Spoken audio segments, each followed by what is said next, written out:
c'est la première conférence de la journée. C'est le truc que je ne savais pas hier. J'ai dit, ça va, il y aura sûrement une personne avant moi, j'aurai le temps un peu de respirer. Ben non, droit dans le vif du sujet. C'est là que je vois, hein, l'ego reprend toujours ses bons droits. Je fais beaucoup moins de conférences comme ça en direct. À une époque, je faisais que ça. Donc, avec l'habitude, on commence à avoir moins peur. Et ben là, j'ai senti que l'ego avait repris du terrain. Hein, c'est un travail constant, en somme, tout le temps. Et je voyais cette nuit, j'ai pas spécialement bien dormi. Je me réveille ce matin, j'avais une tête, j'avais mal, je me disais, mon Dieu, j'ai une si grosse tristesse. J'ai dit, c'est pas vrai, ça tombe justement aujourd'hui. C'est affreux. Et bien pourtant, c'est des choses qui arrivent. Hein, parce que souvent, on pense, plus on travaille sur nous, tout ça, ça sera plus pour nous, on n'aura plus peur, on n'aura plus froid, on n'a plus de colère, etc., etc. En réalité, rien du tout. On est sur Terre, donc l'apprentissage, c'est qu'est-ce que je vais faire avec ça? Alors bien sûr, normalement, quand on ne se rend pas compte encore de ce qui se passe, cette peur, cette tristesse-là va m'amener forcément soit à déjeuner plus copieusement, ou vite aller sur ma machine à café, en prendre 3 à suivre, ou alors directement aller chez une personne. Oui, hein, tu vas bien, je refile un peu les émotions à gauche, à droite. Je vois toujours rien du tout de la journée, mais en réalité, ma journée a déjà mal commencé. Ça veut dire que je suis conditionné. Et souvent, même ça, on ne le voit plus.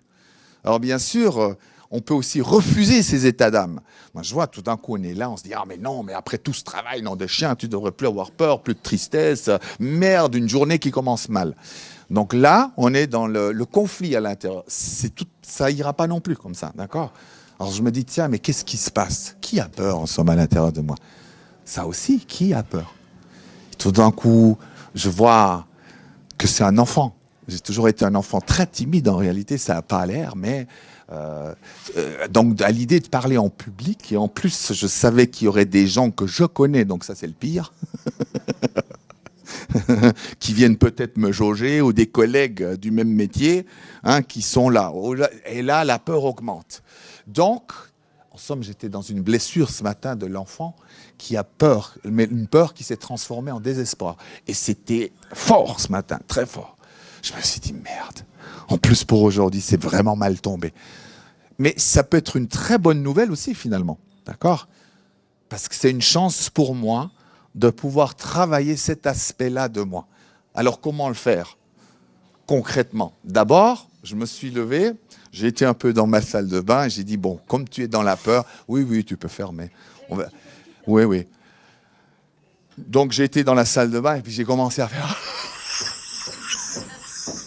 Hein, sortir la peur, mais réellement, parce que souvent aussi, on aime bien quand c'est comme ça, l'ego nous pousse à faire des visualisations, ou juste mentalement, on se dit, voilà, je me libère de la peur. Mais en réalité, d'accord, comme nous sommes composés de plusieurs corps, de beaucoup de corps, mais on va déjà prendre les 3 premiers qu'on vient travailler sur Terre, le corps physique, le corps émotionnel et le corps mental. Là, le corps émotionnel, immédiatement, doit être comme vidé, d'accord? Je suis plein de peur, donc je le vide, comme un enfant, en somme. Seulement, comme je suis à l'hôtel, je ne peux pas faire « Ah !» parce que les gens vont être un peu paniqués. Donc, j'ai choisi la version soft, où je fais la grosse tristesse qui monte. Donc, en somme, cette chose-là m'a permis de rentrer à l'intérieur de moi, en l'occurrence dans l'enfant intérieur. Parce que bien sûr, je suis composé de nombreuses facettes. Il y a les parents intérieurs, il y a l'amant, il y a le maître, il y a l'élève. Tout ça, ce sont des facettes de votre être qui vont, en somme, constamment agencer votre vie, mais qu'on ne voit pas, ou qu'on voit de temps en temps un petit peu.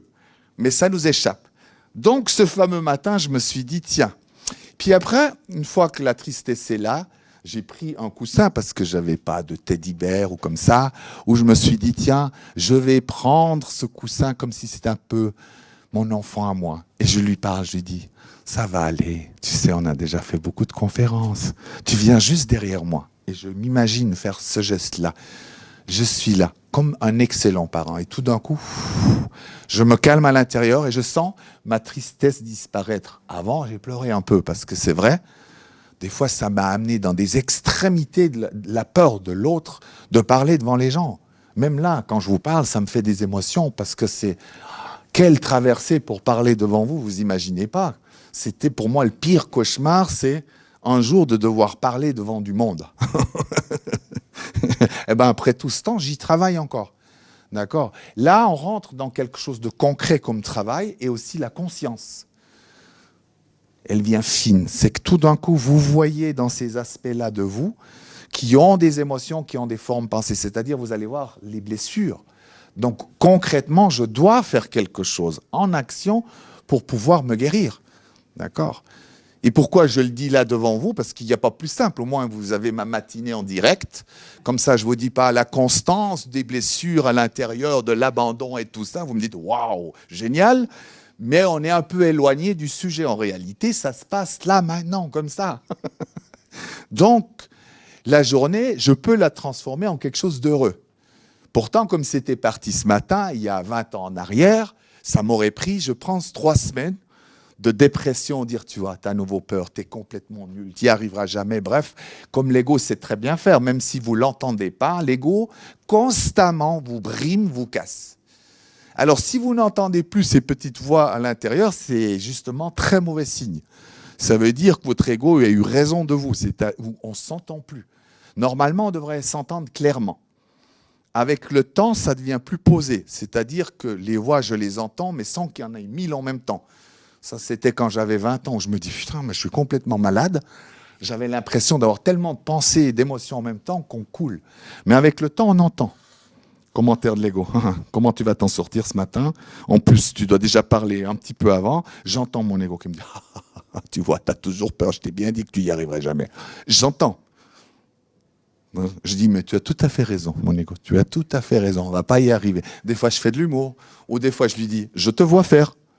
Je te vois faire, mon ego, d'accord? Donc, hors de question, je ne vais pas te laisser faire pour que je sois déprimé. Parce qu'en général, quand je suis heureux, à 4 heures, il me relance, l'ego. Il arrive.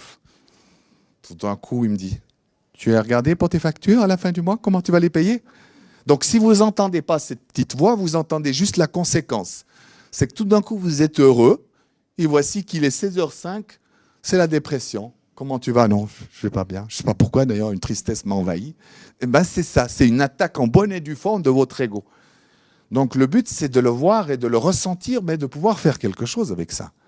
D'accord? Moi, des fois, je dis à mon ego, ok, tu as raison. Comment on va faire pour payer ces factures à la fin du mois? Mais de me faire déprimer maintenant, ça va nous servir à rien du tout. Est-ce que ça change? Est-ce que tu as les moyens de changer ça tout de suite? Je lui dis.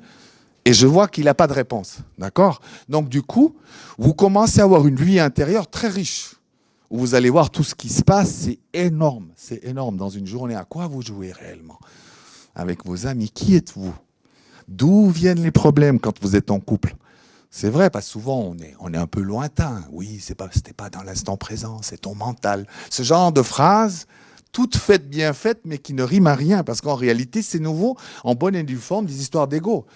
Si je dis à quelqu'un, par exemple, oui, sois simplement dans le moment présent, si je traduis, traducteur honnête, ça veut dire regarde-moi, et comme tu es con, il t'a qu'à être dans l'instant présent. En somme, c'est une insulte et j'attaque l'autre.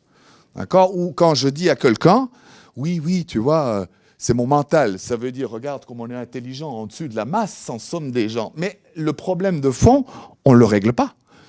On est toujours dans quelque chose où on n'a pas la conscience qui se passe vraiment à l'intérieur. Qui parle? Qui fout le besier, comme on dit chez nous? Hein? Tout d'un coup, on couple. Alors moi, par exemple, comme ça je me mets dans le feu de l'action, dans le couple, une terreur en moi, c'est l'enfant. Et ça a été pendant très longtemps le thérapeute et l'enseignant.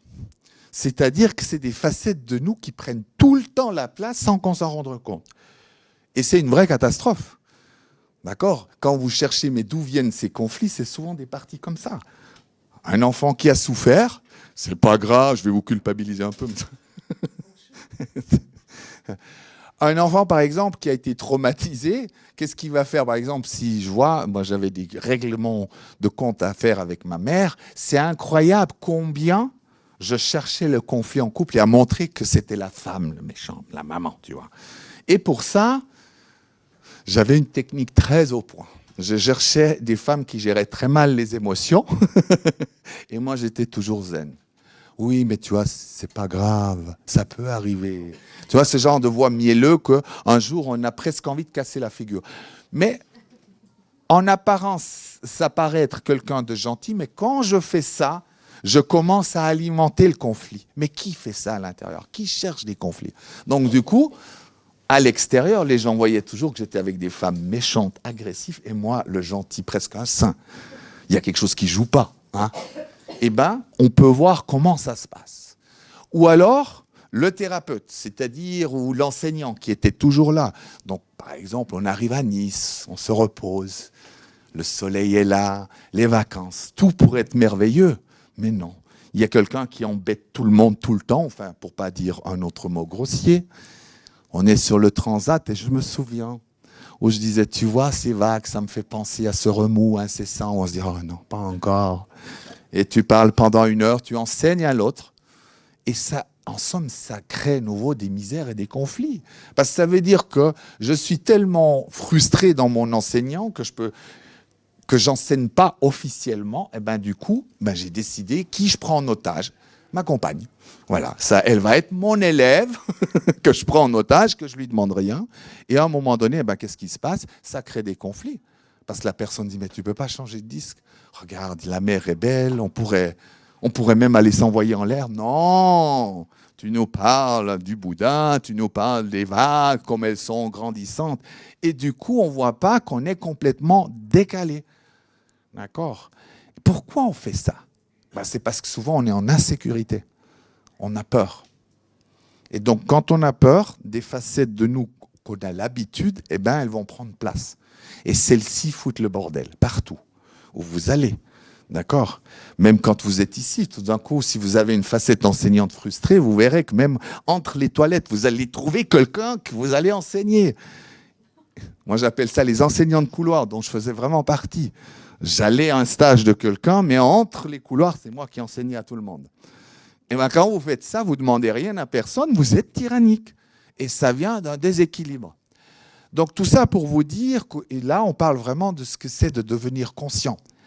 Même, vous allez utiliser les êtres spirituels qui nous entourent, les guides spirituels, pour pouvoir faire ce travail, parce qu'ils sont très très compétents dans ce domaine-là, d'accord? Ils viennent vous aider, mais pour autant que vous êtes prêts. Parce que c'est dur des fois qu'on va vous montrer des aspects de vous, par exemple, dire voilà, en couple tu es vraiment quelqu'un de tyrannique. Je vous assure que ça ne fait pas plaisir au départ d'entendre des choses comme ça. Ou des fois où vous pensez que c'est l'autre qui fout le bordel, dire j'ai une mauvaise nouvelle, c'est toi qui commences souvent à être guerrier et qui est malveillant. Des choses comme ça, ça montre qu'on a des déséquilibres, on a des parties de nous en souffrance. Et on a vraiment besoin de les voir. On a besoin de les voir parce que c'est elles qui créent notre réalité, c'est elles qui vont créer notre corps. D'accord? Les maladies, elles viennent toujours d'une partie de nous en souffrance. Je donne l'exemple. Admettons quelqu'un qui a un cancer. À l'origine, toujours, il y aura une partie de nous, admettons que ce soit l'enfant, pour parler de lui, qui a des formes pensées, de la colère, de la tristesse, d'accord, des émotions, qui sont refoulées constamment et à un moment donné, la maladie va s'installer dans le corps. Voici un peu tout le processus. Alors là, on voit notre corps, mais après, à l'extérieur, c'est la même chose. C'est tout à fait la même chose. Imaginez-vous un accident de voiture, on se dit, mais c'est pas possible. Ça ne peut pas être nous qui mettons tout ça comme ça, finement orchestré en place. Eh bien oui, cet accident de voiture, en somme, c'est comme une maladie. Simplement, c'est une maladie en 1 seconde, d'accord? Mais c'est toujours la même source. C'est toujours une partie de nous qui est refoulée depuis des années, que l'ego, en somme, inspire, et les verrouillé par l'ego qui est là, qui dit non, non, ne te cache pas, moi je te mets en sécurité, en somme c'est un peu le message qu'il va envoyer, mais qui, dans une situation de vie comme ça, va vous rappeler qu'il y a quelque chose à travailler. Un accident ne peut pas arriver par hasard, rien du tout. Vous êtes les créateurs de tout ce que vous vivez. Chaque rencontre, chaque désespoir, chaque peine, chaque joie, chaque accident, chaque succès. Puis après, ça se passe au niveau d'un pays, au niveau planétaire. Donc rien, on devrait normalement, avec le temps, quand on appelle pleine conscience, c'est pas être assis sur un siège et puis s'endormir, d'accord? Ça, c'est pas la pleine conscience, ça, c'est juste un peu se regarder. En réalité, c'est de pouvoir voir comment vous créez les choses. Qu'est-ce qui vous échappe ? Et peu à peu, vous allez pouvoir entrer dedans, voir exactement, tac. Par exemple, ce matin, j'ai vu quelque chose, j'ai vu que ça a fait travailler immédiatement.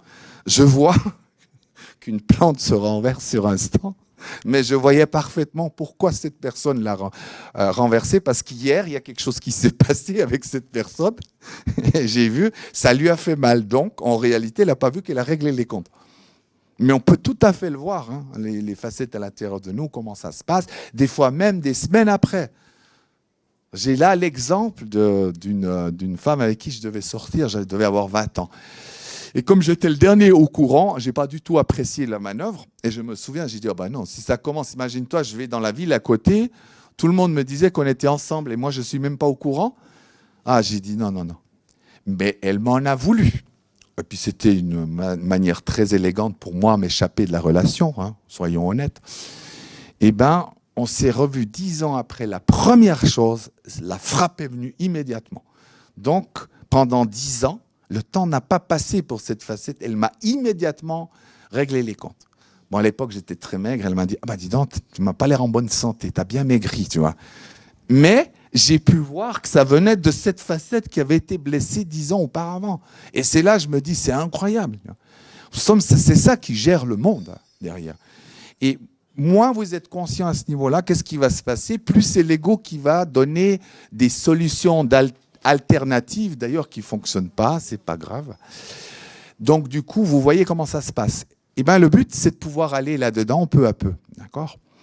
Alors, comme on a peu de temps, est-ce qu'il y a quelqu'un qui a déjà des questions? Ou alors, qui a une question très précise, mais le concernant dans sa vie, comme ça. Est-ce que ça vous paraît clair que ce que je veux dire là? Je ne peux pas faire tout l'enseignement avec les corps, ce n'est pas nécessaire. Mais de savoir le principe est des mêmes, d'accord? Notre âme va utiliser, d'accord, si on peut dire ça, notre âme ne s'incarne pas. Elle va utiliser la conscience divine, donc c'est un peu comme un hologramme extrêmement sophistiqué qui est adapté à la vie sur Terre. Autour, il y a une personnalité, d'accord? C'est que vous êtes tous un être unique, avec ce qu'on appelle des sous-personnalités, personnages intérieurs, côté. D'accord? Ça, ce sont vos véhicules avec lesquels vous créez les expériences ici sur Terre. Alors, bien sûr, beaucoup de ces parties-là de nous sont encore en souffrance, on est bien d'accord. Le but, c'est d'aller non seulement les chercher, mais peu à peu à les déployer. Et puis, nous allons utiliser aussi pour faire ces expériences nos corps. D'accord? Corps physique, corps émotionnel, corps mental, en réalité, après corps causal, on a beaucoup de corps. Hein. Ce que j'ai pu constater, on en a même bien plus que ce qui est écrit. C'est une infinité, puisque nous sommes à la fois des êtres uniques, mais nous sommes aussi la totalité. Donc tout ça va à l'infini. Mais ce qu'on travaille sur Terre, c'est surtout le corps physique, le corps émotionnel et le corps mental. Ça, c'est le gros du boulot. Voilà. Le reste, de toute façon, quoi que vous fassiez sur Terre, même si vous coupez des têtes, ne va pas être affecté. D'accord? Vous ne serez pas puni. C'est juste des expériences qu'on fait. Au fur et à mesure, on devient plus mature, on se transforme, on devient conscient. Alors le but, c'est de pouvoir jouer, pour être bien, c'est de pouvoir jouer tous les rôles. C'est d'être à la fois un élève, à la fois un maître, à la fois un amant, à la fois un chaman, à la fois un médium. Vous voyez, à la fois un parent, à la fois un enfant, mais en conscience. Et c'est aussi de pouvoir vous ajuster. Qu'est-ce que les autres ont réellement besoin face à vous? Et je vois souvent, on est à côté de la plaque. On n'y arrive pas. Je vois là, je vais dans un salon, tout de suite, qu'est-ce qu'on aura envie de dire? Bah tiens, je vais lui donner la panoplie, le b.a.-ba des graines germées, tac, tac, tac, tac. Mais la personne n'a encore pas demandé. Donc le but, c'est de pouvoir aller vers la personne et de dire, ok, je vois un enfant qui est en souffrance, voilà ce qu'elle aimerait. Et tout d'un coup, eh ben, au lieu de moi d'enseigner quelque chose, je vais peut-être plutôt lui donner un compliment ou lui dire combien elle est magnifique parce que je vois un enfant. Ça veut dire, si vous êtes suffisamment conscient, vous arrivez aussi à voir ce que l'autre a besoin là, maintenant. Et je vois souvent, on est complètement décalé parce qu'on veut amener notre science à tout prix avant de regarder où il en est l'autre et qu'est-ce qu'il a vraiment besoin. En somme, c'est l'univers entier vous amène, votre âme vous amène à jouer des rôles successifs. Et surtout de jouer des rôles dans lesquels on n'est pas encore très mature parfois. On est débutant. Et d'oser le dire, tu vois, dans ça, j'y arrive pas encore. J'essaye, je tremble. d'être honnête, d'être vrai. Ou alors, dans ça, ben, quand je vais dans mon séducteur, j'ai envie de tuer tout le monde tellement je suis blessé, tellement je me sens pas à l'aise. Et c'est important, parce qu'on va apprendre ce qu'on dit toujours, oui, soyons vrais. Mais on ne sait pas être vrai, on n'a pas envie d'être vrai. Si je regarde par rapport à l'ego, c'est une vraie souffrance d'être vrai. C'est jamais de la vie, on va cacher les choses. Mais pour être vrai, il faut être conscient aussi. Et c'est pas une mince affaire. C'est-à-dire, ben, tu as été tellement bien, j'ai été tellement jaloux, j'aurais franchement voulu te déglinguer. Il faudra du courage. Dans le monde qui vient, ben, on va oser parler vrai. Et du coup, ça fait du bien, parce que l'autre se dit, ah ben tiens, j'ai été aussi bien que ça. Donc du coup, au contraire, ça va nous guérir peu à peu. Mais pour l'instant, on cache. En somme, on ne sait même pas que tout ça existe pour la plupart du temps, ou juste un peu. Hein, si on devrait prendre notre inconscience, c'est exactement la même proportion que dans l'univers, il manque 90% de l'univers, d'accord, dans les grandes énigmes cosmologiques. Et bien, chez nous, c'est la même chose. On croit être très conscient parce qu'on croit un peu aux anges, à l'énergie, mais c'est encore loin, loin, loin, loin. On a vraiment un effort à faire dans ce sens-là. Et un travail concret aussi à faire. D'accord ? Comme je disais ce matin, si vous vivez certaines choses, on a besoin d'être vivant. Quand j'ai peur, je sors ma peur. Je ne la laisse pas à l'intérieur parce que ça va me rendre malade. Regardez les enfants, il n'y en a aucun qui garde ça à l'intérieur. Par contre, on doit faire avec le monde dans lequel on est. Avec respect aussi dans l'autre. Hein. Je ne peux pas aller devant la gendarmerie et faire « Ah !» parce que je vais avoir des problèmes. D'accord ? Ou même en couple, si vous voyez qu'un ne gère pas, le moment, ce n'est pas de montrer, regarde comment on fait. Il faut vraiment être au clair. D'abord, c'est vous qui devez savoir le gérer avant d'amener déjà les autres dedans. Maintenant, en couple, c'est possible. Hein. Moi, j'ai fait dans mon avant-dernière relation, j'ai appris à faire. Quand le conflit monte, au lieu de dire oui, mais tu vois, c'est ton enfant, parce que là, on n'en finit plus. Je vois, ça ne marche pas du tout. La seule chose, quand vous avez de l'émotion, j'ai remarqué, la seule chose qui compte, c'est que vous voulez avoir raison. Si vous arrivez à accepter ça, vous allez arrêter. Mais on est malin, on se dit, oui, tiens, lui, il est quand même plus con que moi, et puis je vois, il est plus déséquilibré, et on y va tout d'un coup. Oui, mais tu vois, je vois, ça s'est répété, ça soit vraiment ta blessure, et c'est parti, jusqu'à 3 heures du matin. On croit qu'on a réglé, mais on n'a rien réglé. Eh bien, j'ai choisi une fois l'option différente. J'ai dit, là, si je suis honnête, j'ai juste envie de la tuer ou d'avoir raison. Voilà. Toi aussi, ok.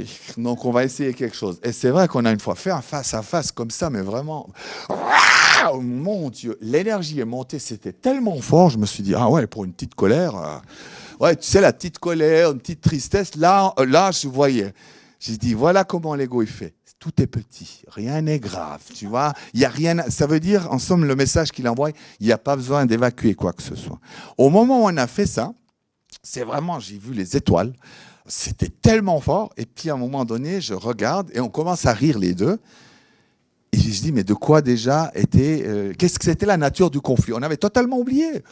Je me dis, c'est pas possible. Qu'est-ce qui était si urgent que normalement tout le monde devait s'expliquer? De toute façon, quand vous voulez vous expliquer, oui, tu me comprends pas, oubliez. Ça aussi, c'est des stratégies pour montrer que l'autre est responsable et qu'on est en souffrance. Sortez d'abord l'émotion. Puis après, vous verrez la suite, parce que l'âme va vous donner des impulsions pour donner la suite, d'accord? Mais c'est des choses qu'on ne fait pas. On n'aime pas, on a peur des émotions, on n'a plus envie d'y aller dedans. J'ai une très mauvaise nouvelle pour ce début de salon. Plus que jamais, on va apprendre, nous, à les vivre. Et à les vivre d'une manière concrète, d'accord? On utilise notre corps pour ça. On utilise le son de la voix. Là, je vois des fois, même si la méditation a beaucoup de vertus vraiment, mais d'imaginer qu'on va régler ça avec des visualisations dans la tête, je veux dire, il n'y a aucun animal, aucune personne intelligente, aucun peuple naturel, aucun enfant ne fait comme ça. Eh ben, il va l'évacuer d'une manière ou d'une autre. On va juste apprendre à le faire d'une manière à ce que ça ne fasse pas peur et en respect avec les peurs des autres et aussi avec les règles de la société. D'accord ? Peut-être qu'un jour, on pourra être devant la banque et faire « Ah !» et puis les gens ils vont applaudir, mais je ne crois pas pour l'instant, on n'en est pas là. Donc essayons déjà de le faire pour nous. Puis après aussi, c'est de s'occuper de ces parties-là de nous. La plupart sont en déshérence. Et très souvent, je vois des fois dans le développement personnel, on met ces choses un peu de côté juste pour les côtés énergétiques. Il y a des soins c'est des soins énergétiques, d'accord? Ce n'est pas la même chose. Ici, on parle de parties de nous qui ont besoin d'être accompagnées. En somme, c'est ça. Vous êtes tout ça à la fois. Vous êtes des élèves, vous êtes des maîtres, vous êtes des chamans, des magiciens, des enfants. Vous êtes tout ça et vous allez apprendre à jouer avec tout ça. Y compris d'ailleurs les facettes qui sont très malades, qui ne demandent qu'à exister, d'accord? C'est un peu si j'avais une grande famille, si je vois un enfant qui hurle tout le temps, je ne vais pas le mettre à la cave en disant ouais, tais-toi maintenant, tu fais tâche. Non, je vais aller le chercher, je vais aller, hein, comme je dis, on va vraiment la main dans le cambus, on descend et on regarde ce qui se passe. Mais qu'est-ce qu'il y a? Au départ, il ne parle même pas, il fait juste des cris, ok, d'accord? Qu'est-ce qu'il y a? On commence à entendre quelque chose. Et à un moment donné, à l'intérieur de nous, on va avoir des solutions en disant « Oui, c'est pas vrai, on va jamais en vacances. » Ah d'accord, oui, mais on a été en vacances il y a 3 ans. Ben, l'enfant n'est pas content dedans. Donc il le montre. Mais à force de tout refouler, dedans ça gronde. On a l'air tranquille parce que l'ego arrive à nous faire croire qu'on est calme, tranquille. Mais dedans, ça bouillonne, ça rumine. Moi, je vois déjà quand on est avec les amis en couple, « Ah, tu m'as fait ça l'autre jour? Attends, je vais te régler les comptes. » En somme, on est tout le temps comme ça, mais on a peur de se voir faire comme ça. Parce que c'est vrai que c'est un gros travail. C'est un gros travail sur nous. Alors, est-ce qu'il y a quelqu'un qui a une question? Oui? Si notre souffrance, c'est la tyrannie de l'ego, effectivement, on peut comprendre que c'est bien le cas. Comment on s'affranchit de cette tyrannie de l'ego? Alors, si j'ai bien compris, il y a les émotions. Oui. Les émotions, d'autres solutions. Ben, la tyrannie de l'ego, il faut voir, elle est... disons, déjà de le détester ne servira à rien, d'accord? Mais il y a des choses, au fur et à mesure, vous allez apprendre à le pacifier, l'ego. Donc, il faut le prendre un peu comme un être véritable, comme une grande facette de toi, où tu parles déjà avec, parce que ça va le pacifier. Il faut essayer de le comprendre. Parfois, je le remercie aussi, parce qu'il m'a protégé de moi-même, d'accord? Parfois, je peux être en colère, donc c'est déjà une manière d'entrer en contact. Après, de vivre l'émotion fait que de toute façon, il se pacifie parce qu'il déteste les émotions, l'ego, parce qu'il perd du pouvoir sur toi. Donc voilà un moyen encore de diminuer peu à peu la souffrance de l'ego. Et c'est un travail tous les jours, d'accord? Quand on est sur Terre, en tout cas l'ego ici, parce qu'on croit que ça n'existe pas ailleurs, dans les autres dimensions, l'ego est juste une force neutre, d'ailleurs qu'on n'appelle pas ego. Ici, c'est juste, je n'ai pas le temps de vous expliquer tout ça, tout a été distordu. Donc notre mission, ici à tous sur Terre, c'est de le pacifier, c'est de faire avec. C'est qu'en somme, ils deviennent un peu... parce qu'on sent, hein, moi quand je travaille les gens à l'ego, tout d'un coup, j'ai dit, regarde comment il fait. Tout d'un coup, on sent, le corps se contracte, la peur monte. Donc, il joue avec les émotions. Donc, plus vous-même, vous deviendrez conscient et vous apprendrez à faire avec lui, plus ça va le pacifier. Par tout ce que je vous ai dit. C'est-à-dire, si j'ose maintenant, ce que j'ai dit, par exemple, ce matin, par rapport à mon enfant qui a peur, la tristesse, d'accord? Concrètement, je fais le travail de l'âme qu'elle me demande. Je me montre vrai face à vous, par rapport à cette difficulté. Eh ben, à ce moment-là, l'ego, il diminue son emprise sur moi, d'accord? Puisque je deviens honnête, c'est terminé, d'accord? Mais c'est vrai aussi qu'à ce moment-là, je rassure aussi l'ego. Tout va bien. Merci de m'avoir protégé. Parce que le but, c'est pas de rentrer en guerre contre, parce que ça le grandit. Ou alors, un truc qui fait grandir l'ego, mais qu'on voit souvent, c'est ce côté faussement humble qu'on a particulièrement en France. On aime dire « Oh non, mais tu sais, moi, je fais rien du tout comme petit canal. » Ben, ça, c'est typiquement la nourriture de l'ego. Et ça le fait grandir parce qu'en tant qu'être divin, on a besoin d'être juste honnête. Et vous êtes des êtres fabuleux. Imaginez-vous, vous êtes des créateurs d'univers. Vraiment. Tout ce que nous vivons là, nous le créons à chaque instant. Donc, on ne peut pas dire qu'on n'est rien du tout. Tu vois, on ne peut pas se considérer comme rien du tout. Ça, c'est l'apanage de l'ego. Mais ça va être un travail d'une vie, je vois, et souvent, il va se cacher là où on ne le voit pas. Quand quelqu'un est méchant avec vous ou qu'il est tyrannique, c'est visible. Mais tous les petits trucs entre deux, c'est là où il œuvre. D'accord? C'est dans nos meilleures intentions. Ben, quand tout d'un coup je discute avec l'autre, hein, comme moi, tu as bien compris que j'étais dans mon mental, hein, et on est très fiers les uns les autres, mais on ne voit pas qu'on alimente notre ego, d'accord? Ou alors quand on écrase l'autre, qu'on se dit, tiens, oui, mais t'es égocentrique. Pourquoi? parce que tu as juste osé dire que tu es magnifique. En réalité, quand on fait ça, on est sous la force de l'ego qui va vouloir écraser tout ce qui brille. D'accord? Parce que lui préfère manipuler à longueur de journée pour avoir un compliment. Un peu comme dans Louis de Funès. Donc, toute cette conscience va amener à pacifier l'ego. Mais je vois, pour finir, on joue aussi. Je joue avec lui. Des fois, je lui montre, il m'amène dans un circuit. Hein. Par exemple, ma grande faiblesse, c'est que je veux être tranquille. Je vois tout d'un coup, j'arrive de nouveau dans une phase de ma vie, oh, j'en ai marre des conférences, toujours être en route. Je veux être tranquille, tout seul chez moi, et puis que le monde entier me foute la paix. Entre se régénérer ou foutre la paix jusqu'à la mort, il y a une nuance, d'accord? Donc l'ego joue là-dessus. Et puis après, j'essaie, je vois où est sa faiblesse aussi. Je me dis, tiens, il me met là-dedans. Mais dis, tiens, toi qui voulais un peu de gloire, de reconnaissance, on va faire comment maintenant? Donc moi, je te propose qu'on fasse 50-50.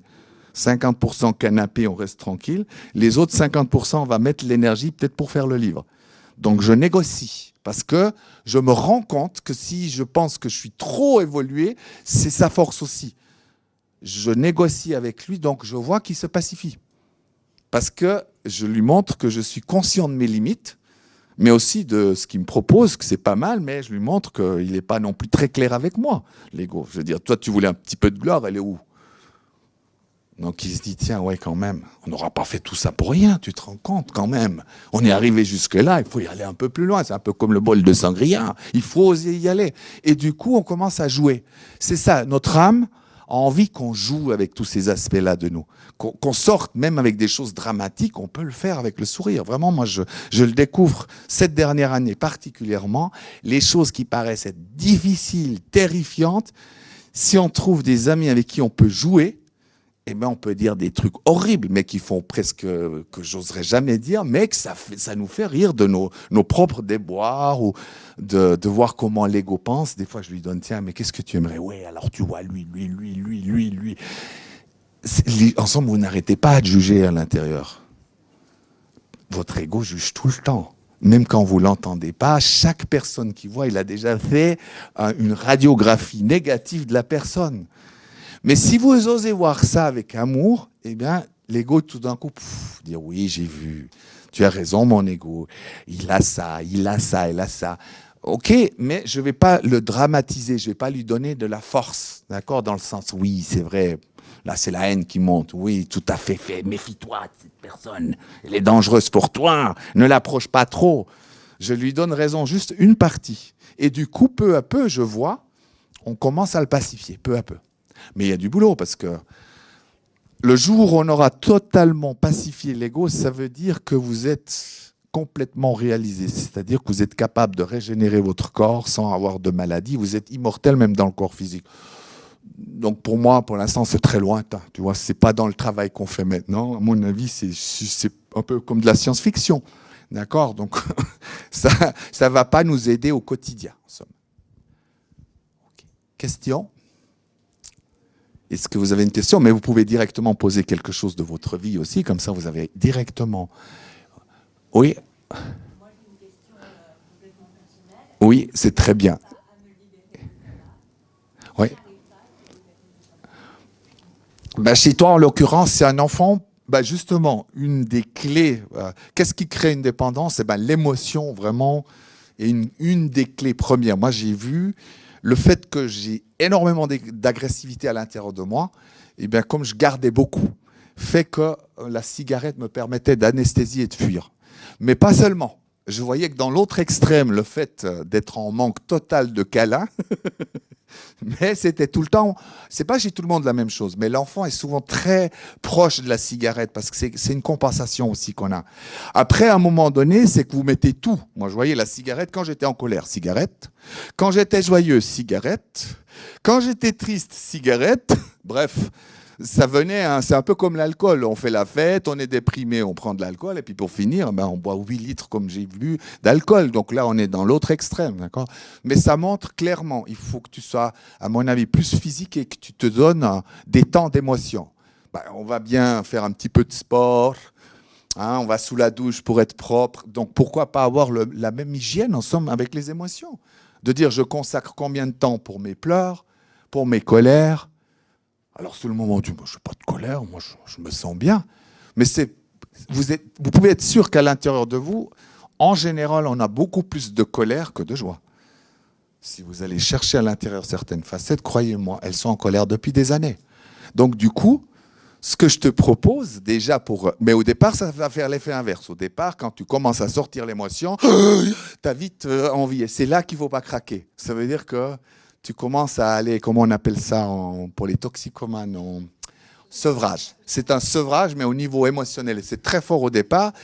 Alors moi, ce que j'ai fait, j'ai créé des choses intermédiaires. Parce que comme je me disais, entre cet idéal-là, je sortais des émotions, ça me rend boulimique. Je dois manger à tout prix. Donc, au lieu de manger des choses malsaines, tu prends par exemple du raisin à la place, tu t'en gaves d'1 kilo, crois-moi, tu es tassé. Mais tu mets des choses saines déjà à la place. C'est-à-dire, il faut commencer gentiment avec des choses qui nous sont accessibles. Parce que souvent, c'est des trucs, mon Dieu, moi je voyais les premiers jeunes, on me donne des solutions comme si j'étais déjà un vegan. Je me dis, mais j'y arriverai jamais. Donc, j'ai dû créer des choses intermédiaires qui sont plus adaptées à monsieur tout le monde. Avec toutes nos belles tares et nos petites vicissitudes, tu vois. Et puis après, il y a encore autre chose. Tu vois, là-dessus, si je prends, c'est greffé encore autre chose, un peu plus délicat, c'est ton amante qui est en souffrance. D'accord ? Qui est pas comme elle aimerait s'épanouir. Donc, ça accentue ce côté aussi, tu vois, de compenser. Après, chacun, vous verrez, avec le temps, il y a tout qui se cumule. Et tout d'un coup, c'est un truc à tout faire qu'on a là. Donc, au niveau du sevrage, ça va être pas mal. Tu vois. Après, ça veut aussi dire, prends-toi des espaces. On sent que tu n'es pas assez centré sur toi avec les câlins, tu vois, comme si tu te prends un petit moment où tout d'un coup, moi j'ai mon teddy bear à la maison, d'accord ? Alors, ça vous paraîtra ridicule, j'en ai même un petit dans mon bagage quand je pars en vacances, parce que je connais mon enfant, il va à coup sûr, hier il a pleuré dans la ville. Alors bon, donc du coup, je passe un petit peu de temps, parce que le côté matériel des choses, j'ai vraiment appris ça dans le chamanisme, c'est qu'on matérialise nos besoins. D'accord ? Ce que j'ai besoin comme énergie. Au lieu d'être que cérébral, je prends mon corps, tu vois, et puis je prends, ça va aller. Oh oui, c'est vrai, tu es tout seul à Nice. Oui. Oh, mais tu verras demain, il y a beaucoup de monde que tu connais, ils vont venir là. Non, c'est pas vrai, je suis tout seul. J'entends vraiment, tu vois, et j'arrête pas cet enfant. Ben là, l'ego, par exemple, normalement, il va faire que ça se voit pas, ou ça s'entend pas, ou tu compenses. Ok, cigarette, autre chose. Et tu vas. Je suis là maintenant. Tu vois, je suis ta nouvelle super maman. Je serai toujours là pour toi. Jamais, jamais je vais te quitter. Et à un moment donné, vous verrez, le lien se fait. À l'intérieur, au lieu d'avoir un conflit, le parent intérieur, avec votre enfant, fait la paix. C'est souvent ce duel-là qui fait que la fumée arrive en grands pas. Après, ça ajoute. Hein. On a des frustrations dans le couple ou dans la sexualité. Donc, tac, il y a ça en plus. Après, on a des frustrations au travail. Et donc, du coup, nos doses augmentent. Moi, je vois bien, j'étais toxicomane et puis vraiment bel alcoolique, tu vois, à fond, où je vois vraiment d'où ça venait et comment tout ça se met en place, mais finement. Puis à un moment donné, les doses ne suffisent plus. Donc, il ne reste plus que la phase finale, c'est-à-dire, je pars. Et j'étais à 2 doigts. Hein. À 2 doigts. Donc, tu vois, on peut trouver, mais après, il faut pas vouloir tourner la page. Il faut vraiment avoir un côté bienveillant et aimant. Il faut prendre ce temps. On est venu sur Terre pour que ces parties-là puissent exister. Et vous verrez, moi, quand j'en parle comme ça, tout de suite, ça me touche. Parce que bien sûr, l'enfant, comme il a pleuré hier soir, c'est vrai, hein, en plus. Je voyais là, j'étais touché. Je crois que mon célibat a assez duré. Mais tu vois, c'était pas mon amant qui était là, c'était vraiment un enfant. Je fais la différence, tu vois. Parce que tout d'un coup, il a pensé à des ex. Tu vois comment ça se passe. Et tout d'un coup, tu vas aller nouveau faire... en réalité, d'abord, je vais me soigner ou être très au clair avec moi dans ça. D'abord, je me pouponne un petit peu. D'accord ? Mais chez toi, je voyais, il y a vraiment beaucoup de colère qui sont restées depuis des années dedans. Mais des profondes, hein. Là, on ne parle pas de petites colères, tu vois, juste... Non, non, c'est... Hein? Oui, ça va te faire du bien. Mais parce que souvent, l'ego, il va dire « Ouais, mais j'ai déjà fait. » Faites-le bien et vous verrez la suite. Si vous faites bien les choses, la conscience vous viendra tout seul. Vous n'avez pas forcément besoin de beaucoup de monde. D'accord ? C'est que Votre âme va vous dire, OK, quand tu es libéré des émotions, des pensées négatives, à un moment donné, tu descends à l'intérieur dans ta facette. Donc la suite des besoins que tu auras, ben, ça va se faire. Puis après, la suite, qu'est-ce que tu as besoin vraiment? Qu'est-ce qui te manque? Qu'est-ce qui te manque pour que tu n'aies plus besoin de la cigarette, tu vois? Et tout en restant aimant, parce que le problème, c'est que quand on a des dépendances, je vois aussi combien l'ego te dit « Mais regarde comme t'es nul, ça fait 10 ans de développement personnel, tu fumes tout le temps. » Et bien, quand vous faites ça, ça augmente la frustration et vous fumez encore plus en disant « Foutu pour foutu, allez, t'as raison, mon ego, on y va, 3 cigarettes. » Et je vois. Et ça, c'est un truc difficile. J'ai mis des années avant de comprendre. J'ai dit « Mais tu n'arrives pas à t'aimer. » Absolument pas. Dès que tu es dans l'erreur, dès que tu n'y arrives pas, au lieu d'être bienveillant en disant « Mais c'est pas grave, tu as tout le temps. » Tu sais quoi? Tu as tout le temps. On est là pour apprendre sur Terre et c'est bien. Ben, au lieu de ça, ton ego, mais non, mais regarde comme t'es nul, après tu vas faire des leçons, des conférences devant les autres. Tu ferais mieux de rester à la maison, comme je t'ai dit. Et du coup, des fois, ça marche. Hein. La maison, le canapé se rapproche. Je ressors. En somme, c'est constant. Toutes ces choses-là, en réalité, la bonne nouvelle, le but, c'est pas de plus rien vivre ces choses-là, c'est de les vivre autrement. Et vous verrez que ça vient de plus en plus léger. Donc, du coup, le fait que tu puisses avoir de la colère, de la tristesse ou d'être frustré, moi, ça m'affecte de moins en moins parce que je me dis, c'est ça la vie sur Terre et j'ai les clés pour sortir de ça. Donc, l'idée de faire vite des guérisons pour aller au plus vite, toujours plus vite, et encore ci, encore ça, oui, comme ça, je vais guérir tous mes karmas d'un seul coup. Tout ça, c'est toujours la peur de vivre, en somme, qui est là. Moi, je vois, en tout cas, chaque week-end que j'allais, j'ai dit, ce week-end-là, je vais trouver la source, le truc qui va me tout guérir. Et bien, le lundi, j'étais déprimé. C'était une sale semaine que je vivais, parce que ça veut dire que mon refus était tel de vivre que ça m'augmente mes souffrances. Voilà, donc je crois que j'ai, pour être dans les temps. Alors, si jamais je serai en haut au stand où il n'y a rien, c'est le seul où il n'y a rien du tout, donc il n'y a pas de souci, vous allez le trouver. Si vous voulez que je vous réponde à des questions peut-être plus personnelles de ce type-là ou encore plus, je suis là à votre disposition. Vraiment, si vous posez des questions, alors bien sûr, vous pouvez poser des questions métaphysiques sur les corps, les dimensions, mais je vous conseille plutôt de poser les questions clés, c'est-à-dire qui vous amèneront immédiatement à mieux-être et une solution pour que ça aille mieux dans certains trucs de votre vie. Voilà, parfait. Non, c'est bon, je crois qu'on est au bout, donc... En tout cas, merci beaucoup. Je vous souhaite vraiment une très belle journée, un beau salon.